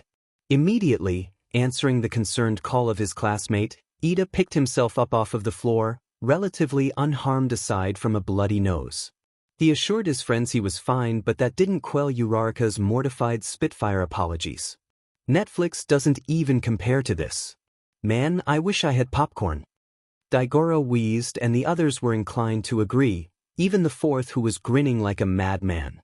The three friends were ultimately the last of the students to reach the evacuation point on the field, but if any of the teachers noticed, they didn't mention it. All of the classes were lined up in rows while teachers counted up the kids to make sure nobody was skimping out in the bathroom or something. The normally happy-go-lucky teachers like Mike were still smiling, but the fourth could tell they were strained, and that put him on edge even more. Not even minutes later, the principal popped out of Eraserhead's scarf and apologized for the inconvenience, congratulating everyone for the smooth evacuation before addressing some other meaningless things while he had the school's attention. The F does he mean smooth evacuation? The second mocked sourly, "That's the principal." The third asked, unsure. His voice was low, as if he didn't want to be caught speaking while a teacher was talking, which he didn't even though he was a bit dead. "Isn't he a bit small?" Oh. Who knew the third user of One for All was 𝐶𝐮𝐴ce? "Why can't small people rule the world, huh?" The sixth yelled, getting up in the man's personal space by standing on his tiptoes. The older user shoved the boy away with his hand easily. "You're short, yes, but that thing is minuscule, microscopic. Shouldn't he be foraging for nuts in the forest anyway? Now you're being speciesist. Boomer. Genuinely stop." 𝐻𝐼𝐻𝐿 wailed again. "Though this is my first time seeing this esteemed principal, and honestly, I was expecting more than Nibbles the hamster. I feel like I could step on him." The first said in a detached tone. The others looked at him for more context, but the man was lost in thought. With a collective shrug, they turned back to the rat principal. The rat principal who was looking the users dead in the eye as he spoke. The sixth bit his lip, cringing backwards. "You don't think he heard all that, do you? I don't fancy double dying at the hands of a sewer rat." He whispered to the others, not breaking Nizu's intense eye contact. "If you don't want to double die, then maybe stop insulting him. Just a suggestion, though." The third ferociously whispered back, also not wanting to move out of the rat's line of sight. "Don't worry, guys." The second breathed triumphantly. "I was the staring contest champion back in the day. I guarantee I won't blink for another 5 seconds at least." He blinked. "Darn, I'm rusty. Arg. Of course he can see us. He's an animal, a very smart animal." 𝐻𝐼𝐻𝐿 murmured, still quiet but loud compared to the silence wrapping the field like a blanket. "Everyone wave to Nizu if you appreciate the afterlife." Hesitantly, the users agreed out of fear for their unlife and waved to the principal, who grinned a predatory grin before finally looking away to finish his speech. Even the third waved, and he wasn't vibing with the afterlife. He just felt naked under the rat's gaze. "Not to worry, students. A level 3 break-in is no cause to dent your education, so school will continue as normal. Please follow your homeroom teacher to your classroom and await the next lesson." With that, Nizu disappeared back into the folds of Aizawa's scarf. The teacher approached his class sluggishly, and the fourth could almost see the headache the man undoubtedly had. He could also see how Aizawa was more alert as he walked back into the school. Fourth could now confidently say that the break-in wasn't the media but something much worse. The teachers knew that too. "We have heroics next." Nana chirped. The excitement was rolling off her in waves. "I'm pretty sure Toshi is teaching too. I can't wait to see how he's grown properly." The fourth plastered on a small grin, allowing himself to melt back into the jovial conversation about the next class. His brain continued to blare that something wasn't right. "I am coming through the door like a normal person."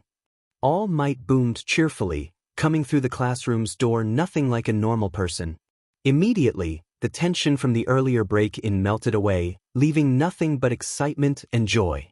Nana slapped her knee comedically, choking out half a laugh. "Ha! Comedy gold, you've got me rolling in my grave, Toshi. Keep it up." That last part was spoken more like a threat than a cheerful exclamation. Still, that didn't deter the sixth from looking at her weirdly. What part of that was funny? "I'm not even alive and I'm feeling the second-hand embarrassment from this man." He shivered. "I prefer Small Might. Small Might looks like a faint gust of wind could blow him over though." The second added unhelpfully, earning a glare from Nana. "What? You can't assault me for being right." The third groaned loudly, hitting his head off of the invisible barrier the tether created. He looked like a French mime.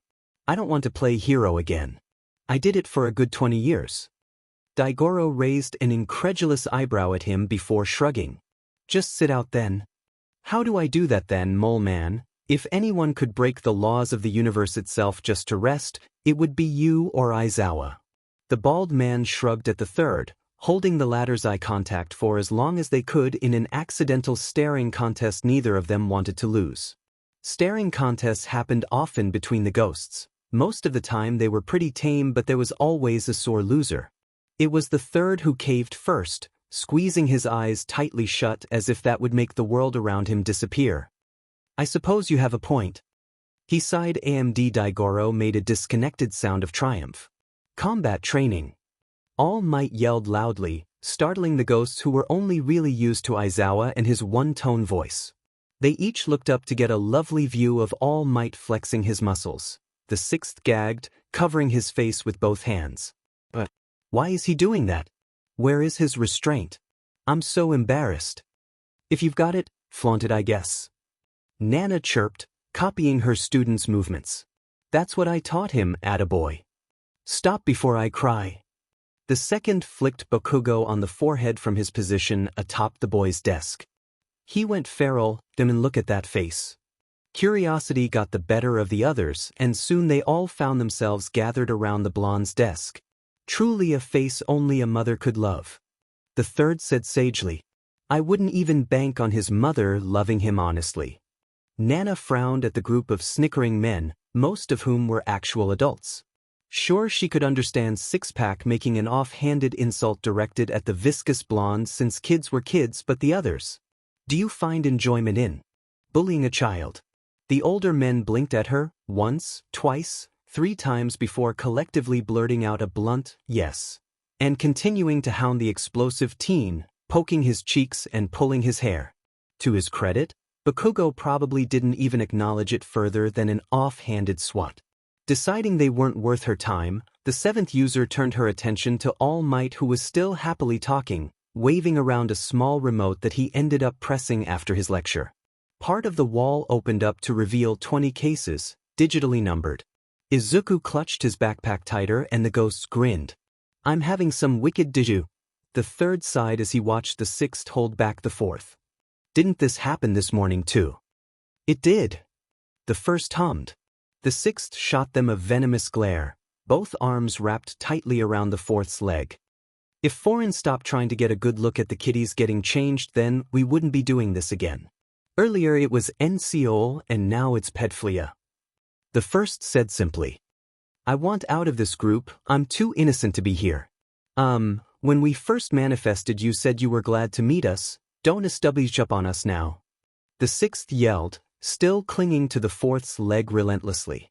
The first blinked, tucking a strand of white hair behind his ear. Then he smiled. It wasn't a nice smile though, it was the type of pitiful smile you'd give someone after steamrolling their dog. I take it back. He said all too innocently. Honestly, it felt like an arrow through their non-beating hearts. Sniffling, the sixth released the fourth's leg with a huff and flopped onto his back to stare at the ceiling. Has anyone told you that you're super cruel, 𝐻𝐻𝐽𝐻? In response he got that Fing smile. You'd be surprised. With a creak, the changing room doors were pried open by Class 1A, who were now fully donning their hero outfits. One girl, the pink one, complained about the doors needing oil, and from down the hallway a red-headed boy shouted his agreement. Izuku was nowhere in sight, meaning the other users got a good look at the class's hero costumes and they judged. The sixth finally picked himself up off of the floor to inspect the students closer. His expression was neutral as he glazed over every suit critically. Spinning on his heel, the Ravenet concluded, Never before have I seen so much spandex. Oh my Kakin! The second gasped, shaking the first excitedly. They have proper super suits. Not like Forehead and his Tarzan fit or Six-Pack's oversized coat he was probably planning on growing into. Watch your tongue, dinosaur. The sixth snapped. This, he said simply, gesturing to the oversized coat in question, is fashion, or it was. Apparently spandex is all the rave in these trying times. Tragic. He's wearing armor. So is he. The second continued to rave. And there really is too much skin tight, holy hell, but 𝐀𝐮𝐭𝐡𝐨𝐫 has big butt grenades on his arms and that dash. He was interrupted by the sixth scrambling to get a better look at a familiar half-and-half boy. Ice Prince got more icy. I wonder if he's cold. He could totally borrow my coat, it's big anyway. The boy ignored the distant call of hypocrite and continued to gush about how cool he looked. Nana pulled a face. I think he looks stupid, like why did he have to freeze half his body? It'll melt soon anyway, right? Plus it looks super constricting. Can he bend without the ice breaking? Why has he turned into a cyborg? Everyone blinked at her. In short, I bet Izuku looks the best. Silence lingered for a little while longer. It was Daigoro who found his voice first, though he looked unnecessarily self-conscious in his own hero costume. Sure, I agree. I trust our kid's ability in fashion. There was another creak as the door was once again opened. Granted, it was after what sounded like a tiresome battle, a vicious back and forth between the stubborn door and Izuku Midoriya. Eventually, it relented, and out stepped the one and only green-haired boy. And he was wearing the absolute ugliest piece of fabric known to man. It was like an assault on the eyes. Green clashed with green in a horrific display of colors that should genuinely be kept away from each other, since it went over like a full-on war crime. And if that wasn't bad enough, the bunny hood existed. Yes, its whole existence was bad enough. For once, every single one of the ghosts was stunned into silence. Izuku happily skipped down the tunnel to join the lesson and meet up with his friends, but it didn't change the fact he was a walking, talking act of fashion terrorism. Not even All Might's presence could rectify this catastrophe, as sad as that is. Suddenly, the second burst out into fits of giggles that quickly escalated to breathless squawking as he slowly descended to the floor in hopes of pounding his fist against the cobble. Tears leaked from his eyes, and that's when the other users were shocked back into awareness. Tell me, if the Lord truly existed, why would he allow that to be made? The fourth said curtly, his gaze glazing over the second's shaking, crumpled form. He wasn't disappointed in Izuku, he could never. But this demon kid was walking along a thin line with this absolute fuckery. Joining in with the aggressive squawking, the sixth threw his head back and howled, waltzing over to Izuku with the goal of poking the green bunny ears. Were they filled with stuffing or something entirely new? He just needed to know. From the corner of his eye, the sixth could see the first and third with a palm firmly over their mouths, trying to disguise laughter as poor meditation. Hell, even Mist Might shook as Nana caught the real thing, barely concealing a snort. Izuku seemed to like it though, and well, that's all that really matters though, isn't it? It still needs to be burned, eaten, and shat out off a cliffside. The sixth smirked crudely. It wasn't impossible to protest to that particular sentiment. So, Daigoro piped up, louder than necessary, though to give him credit he was winding down from cackling like a witch on meth. Battle training? Who do you want to scrap with? That seemed to quickly sober up the second, whose eyes immediately snapped in Daigoro's general direction, almost glowing with bloodlust. 𝐀𝐮𝐭𝐡𝐨𝐫. Okay, because that wasn't unsettling. Why would you want Izuku to fight 𝐒𝐵𝐾𝐲? The first questioned, the snide remark didn't go unnoticed by the sixth, who simply snorted in response. The blonde bomb likes hurting Izuku, remember? Yeah, and I like hurting 𝐀𝐮𝐭𝐡𝐨𝐵. The sixth raised an eyebrow at that. Oh, so it's child abuse now. Feeling unsafe, scared and disappointed. Post status.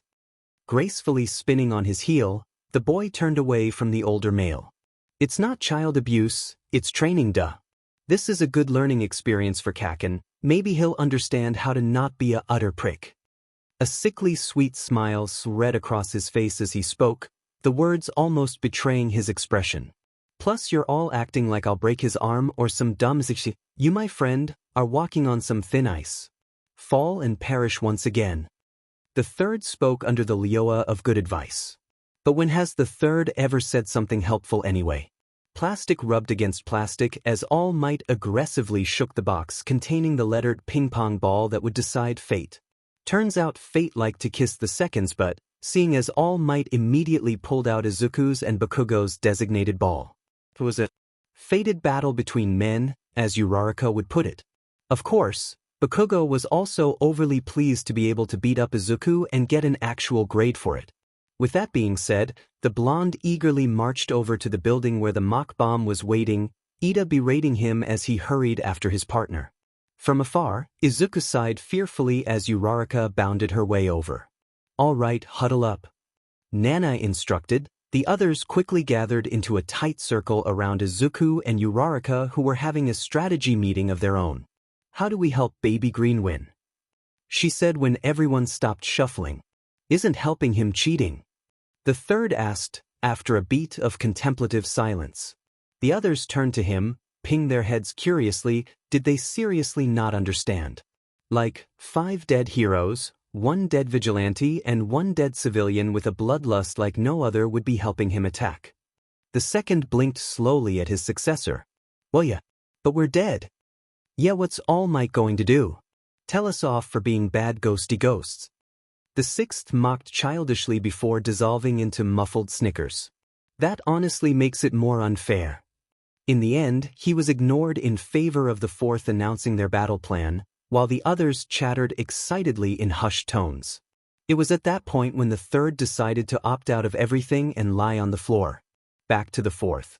"Currently, we can only use a fraction of our supernatural abilities, ghostly powers. That fraction includes being able to move light objects, interfere with technology, act as a hindrance to others who aren't Izuku, and finally push Izuku himself around with enough concentration. I am also certain we are visible in the corner of his vision at some points." "Are you saying we're SHT at being ghosts?" Daigoro asked blankly. There was a snap as the fourth clicked his fingers. "Precisely. It's nothing practice can't fix though. In short, there isn't much we can do today aside from annoy Bakugo and help Izuku dodge some blows by pushing him. We have to trust his ability to wield the quirk." "Sounds good, but remember we made it snow earlier." The sixth piped up. "If you really want to make a fool of yourself and try make a blizzard indoors, be my guest." "Nice." Honestly, Izuku was shitting himself as he and Uraraka quietly crept through the abandoned building you just seemed to have on hand for whatever reason. Toes were curled and their breaths bated, each little sound setting them on high alert for the rabid angry child that was no doubt following the scent of their fear. Cold air danced around the eerily silent corridors, and if Izuku didn't know any better he'd say the air was trying to lead him to safety or whatever. Izuku found himself thinking of his guardian angel quite often, but if such an entity existed then he'd be facing against someone nice and not at all murderous-like. Mineta. A little guy Izuku could maybe stand on. But no, he was going against 𝐀𝐮𝐭𝐡𝐨𝐫 which spelled disaster in 7 different languages, Deku. Came an angry shout as an even angrier blonde rounded the corner, hands blazing as he charged straight at Izuku with a manic grin. The greenette didn't even have a chance to recite his last will and testament. Heavy footsteps pounded against the floor, only barely audible under the grating sounds of popping explosions. But then it just stopped. Every sound, aside from a heavy thump that seemed to echo across the whole building. Fearfully, Izuku dragged his gaze downwards from where 𝐀𝐮𝐭𝐡𝐨𝐫 had just been running only to find the blonde face down on the floor. 𝐀𝐮𝐭𝐡𝐨𝐫 tripped and face planted. Somehow, Izuku could hear distant cackling and it simultaneously scared him and made him want to bend over laughing too. All the sounds started up again all at once as 𝐀𝐮𝐭𝐡𝐨𝐫 peeled his face off the floor to reveal a single stream of blood cascading down his face, over his lips and off his chin, and a scowl that would make most just die on the spot. There was a part of Izuku on the inside that was howling with laughter at the ridiculous red blush dusting the blonde's cheeks. However, in general, Izuku felt like he was about to be brutally assaulted. "Uraraka, go now," he shouted while 𝐀𝐮𝐭𝐡𝐨𝐫 picked himself up off of the ground, angrily dusting himself down before turning that bloodlust onto Izuku. Yes, he was definitely not making home today. Uraraka nodded determinedly before jetting down a random corridor in search of the weapon. Again, Izuku inwardly snorted as 𝐀𝐮𝐭𝐡𝐨𝐫 decided to calmly walk towards him instead of running like a bull with rabies. His childhood friend was spitting out some pretty demeaning words that Izuku couldn't really bring himself to take to heart. 𝐀𝐮𝐭𝐡𝐨𝐫 snarled and Izuku saw the hit coming before the former could even think to raise a fist. Specifically his right fist, the one that had been used to torment Izuku for the best of 10 years now. The infamous right hook. When it did come, Izuku seized the cold metal of 𝐀𝐮𝐭𝐡𝐨𝐫 gauntlet and poured all his strength into flipping. 𝐀𝐮 hit the floor again with yet another satisfying thump. Izuku took that opportunity to run far, far away, chanting the mantra, "Not today, Satan," in his head on a frantic loop. Cold air continued to swirl around directly in front of Izuku, and he thought there was no harm in trying to follow the mysterious breeze of oxygen. That sounded like he was insane, but he isn't. The air really was leading him somewhere, and he isn't going to continue justifying himself for fear of being deemed metal unstable by someone. Heart hammering in his chest, Izuku continued to follow the path where the temperature was seemingly lower than average. To the air's credit, it hadn't led him straight into 𝐀𝐮, which counted as a win in Izuku's book of staying alive for Christ's sake. And if Izuku quickly halted that train of thought because jinxes did in fact exist and they were out for vengeance. Hopefully he's stopping thinking about how great it was that he hadn't run into 𝐀𝐮 yet, on time. All you ever do is run, you dumb nerd. Well then, even a blind person could have seen that one coming. Darn. Don't let the calm demeanor fool you. Izuku was once again shitting himself as all that confidence from earlier slowly drained away. Light flashed a burning white against his vision, and Izuku briefly wondered if he should risk it all and walk into it, since he'd rather be anywhere but in front of 𝐀𝐮 right now. Even a erupting volcano sounded therapeutic compared to whatever the hell this was. Turns out that white light was actually one of 𝐀𝐮's explosions he caught with his face. The pain barely registered itself in a starburst-shaped mark across his nose underneath all the adrenaline. Like a scared little mouse, Izuku chose that moment to test his luck and try and run again in hopes of regaining his bearings. Luck had never been on Izuku's side though. 𝐀𝐮 grabbed a fistful of loose green fabric and yanked Izuku back towards him, knocking straight to the floor after aggressively kicking the backs of his legs. A very painful jelly leg. There was barely any time to think as the black and orange of 𝐀𝐮's boot came down upon him, slowly filling up his vision. It was at that point, Izuku decided to roll for his goddamn life. You'd think the greenette was rolling down a steep decline with the sheer speed he rolled away from the boot. But he wasn't, he was rolling across a flat floor, gaining enough velocity to throw himself back into standing position. It really felt like he was at the rolling mercy of like 7 other people, and not because Izuku himself wanted to keep rolling. If Izuku thinks of the word rolling one more time, he'll show 𝐀𝐮 who the real bomb is. Eventually, Izuku gained enough power to leap into a prepared fighting stature from lying on the floor. It was a cool move Izuku will definitely name later. 𝐀𝐮 grinned manically as he continued to strut toward Izuku. With your stalking, you probably already know, but my quirk lets me secrete nitroglycerin-like sweat from the sweat glands on the palm of my hand and make it explode. The blonde raised his gauntlet and pointed at Izuku, grinning even wider as the horrifying realization of this SHT pot situation dawned on the greenette. If they made this the way I asked, there was a click as 𝐀𝐮 ped the gauntlet, revealing the silver trigger pin. Then these gauntlets will store the nitroglycerin inside them and, bending his knees slightly, the blonde planted his feet into the ground and pulled the pin theatrically. Explode. He finished, dropping his gruff voice to a deadly whisper. The consequential burst of angry yellows and oranges charging towards Izuku didn't particularly register in the boy's brain until its deadly heat was liking his face. Sure, he recognized this was not an ideal place to be, but his legs had just decided to blue screen apparently. There was nothing he could do but burn, since the fire wasn't just going to apologize and turn away. Izuku was resigned to his fate. Goodbye All Might, 𝐸𝐴, even goodbye Mineta. At this point, something painful collided with Izuku's side, sending him flying out of harm's way and into a convenient corridor, similar to the one 𝐸𝐴 scarpered down earlier. Whatever it was that rammed into Izuku was heavy.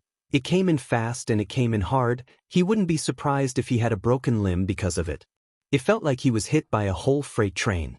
Delusionally, Izuku could try and say that it was the force of the explosion that knocked him back, but if that was the case, he'd be whisked away out the window like a dainty fairy that was also an alcoholic and plummet to the ground below in a nice splat. However, there was no time to ponder the supernatural, not when 𝐀𝐮 was still out for his butt. 𝐸𝐴. Izuku gasped through the shared comms, heart pounding, high on adrenaline thanks to that near-death experience 𝐀𝐮𝐭𝐡𝐨𝐫 gifted him. Each breath was more of a strangled wheeze which told Izuku he definitely cracked a rib. Technically he didn't crack his rib. It was the mystery air, but there's no way he'd ever tell anyone that. "Where's the bomb at?" he eventually gasped out. Uraraka's side crackled and every other word was muffled to the point of it being intelligible, but it was enough for Izuku to make out the words, 5th floor, window, Ida, and something that sounded like a cheesy villain monologue. From those few words alone, Izuku was pretty confident on the location of the bomb. If he was wrong though, well then the thought of throwing himself into traffic would become far more appealing than 𝐬𝐮𝐴.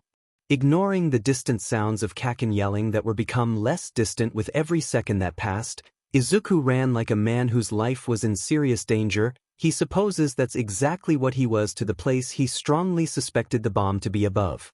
There was a single problem with the location though, it was a dead end. And 𝐀𝐮𝐭𝐡𝐨𝐫 was now blocking the only exit. The window was always an option, but yikes, that was a big drop. In conclusion, Izuku was forced to use it. He was going to use one for all. 𝐀𝐮𝐭𝐡𝐨𝐫 occasionally stumbled as he closed the gap between them, hands still popping. He was spouting something about how Izuku was looking down on him, something so utterly untrue that it made the greenette want to break someone's nose. And well, 𝐀𝐮𝐭𝐡𝐨𝐫 was right there so. In a colorful display of raw power, Deku and 𝐀𝐮𝐭𝐡𝐨𝐫 leapt at each other, eyes locking with swirling emotion. Izuku's arms sparked green. 𝐀𝐮𝐴𝐵's palms glowed orange. 𝐀𝐮𝐭𝐡𝐨𝐫 is amazing. He always has been, which is why Izuku needed to use it. In the end, Izuku was hardly aware of the epic column of air pressure that rocketed into the sky, taking part of the building with it. He was barely conscious for Ida's distant yet frantic shouts and the sound of Uraraka vomiting rainbows. He wasn't at all conscious when 7 figures rubbed his back reassuringly. Firstly, it felt like his eyes were glued shut. Izuku just couldn't open them. Scratch that, he couldn't move full stop. Secondly, he felt really floaty and not at all in pain, which was quite pleasant actually. Thirdly and finally, there was a cluster of overexcited voices not too far away from where he was lying. "Did you see how 𝐀𝐮𝐿 just fell?" One of them cheered. Izuku wasn't even going to question the nickname right now. "He fell a whole bunch." Another voice chirped. "And that makes me happy." "Yeah, but it was a close call when we literally had to roll Izuku away from the angry Boom Boom Man. I'm never going to let 𝐶𝐶 live down yelling, 'Roll for your pathetic Fing lives' after waking up from hibernation." Another, younger voice cackled. It sounded like he got hit soon after. "The real close call was when all 7 of us made the decision to body slam him. We broke the poor boy's ribs." A female voice berated lightly. "I didn't know you 6 also came up with the exact same idea as me. Usually my genius is unparalleled." The first voice said triumphantly he definitely got hit afterwards. Really, Izuku couldn't understand much of their conversation and he felt like he was being split in half all of a sudden, which was a complete contrast to earlier's floatiness. He was probably falling unconscious again. However, from beneath the haze in his brain, Izuku could make out the sound of light footsteps moving closer to him. "A kinder," different voice spoke. "You're not there yet, little one, but you will be soon," he said, and all the other voices halted their meaningless chatter to yell encouragement at the greenette. It was nice to drift away to more people who believed in him. Izuku Midoriya woke up in the infirmary with a monster headache and a light heart for some reason.